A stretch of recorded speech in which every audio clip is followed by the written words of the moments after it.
గత ఎన్నికల టైంలో ప్రస్తుత ముఖ్యమంత్రిగా ఉన్న చంద్రబాబు నాయుడు గారు, అలాగే ప్రస్తుత డిప్యూటీ సీఎం గా ఉన్న పవన్ కళ్యాణ్ గారు, గౌరవ మంత్రి గారైన లోకేష్ గారు కూడా స్టీల్ ప్లాంట్ ప్రైవేటీకరణ జరగనివ్వమని చెప్పారు అధ్యక్ష. అయితే చంద్రబాబు నాయుడు గారు ముఖ్యమంత్రి అయ్యారు అధ్యక్ష. మోడీ గారి ప్రభుత్వం కేంద్రంలో వచ్చింది అధ్యక్ష. విశాఖ స్టీల్ ప్లాంట్ పెట్టుబడుల ఉపసంహరణ నిర్ణయాన్ని వెనక్కి తీసుకుంటూ ప్రకటన చేస్తారని, ఏ నెలకు ఆ నెల, ఈ నెలలోనైనా స్టీల్ ప్లాంట్ కి ప్రభుత్వ రంగంలో కొనసాగేట్టుగా చేస్తాము అని ప్రకటన వచ్చేట్టుగా ఎంతగానో కార్మికులు, ప్రజలు ఎదురు చూడడం జరిగింది అధ్యక్ష.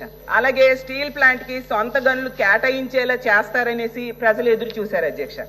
అయితే తీసుకుంటే అధ్యక్ష, గత 15 నెలలుగా స్టీల్ ప్లాంట్ ప్రైవేటీకరణ ప్రయత్నాలు కనీసం ఆగలేదు అధ్యక్ష. ఆగలేదు సరికదా, ఇప్పుడు ప్రైవేటీకరణ మరింత వేగవంతం అవుతూ ఉంది అనేసి కార్మికులు ఇప్పుడు రోడ్డెక్కారు అధ్యక్ష.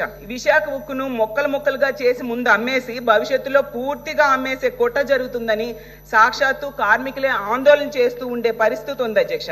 2025 జనవరి 16న కేంద్ర ప్రభుత్వం స్టీల్ ప్లాంట్ కి 11,440 కోట్లు ప్రకటించింది అధ్యక్ష.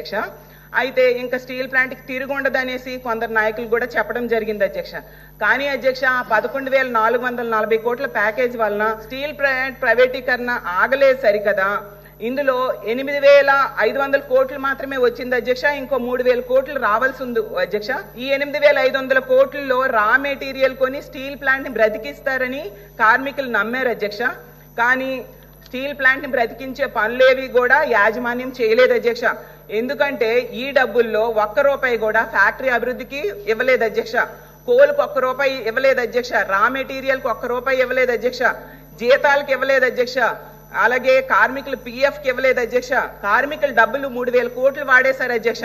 వాటికి కూడా ఇవ్వలేదు అధ్యక్ష. ఒక్క మిషన్ కొత్తది కొనలేదు, ఉన్న మిషన్స్ ని బాగు చేయలేదు అధ్యక్ష. అందులో దేనికి వాడారు అని తీసుకుంటే బ్యాంకులకు కట్టుకున్నారు అధ్యక్ష. అలాగే ఉద్యోగుల తాలూకా BRS కోసము, GST చెల్లింపుల కోసం వాటిని ఉపయోగించుకున్నారు అధ్యక్ష.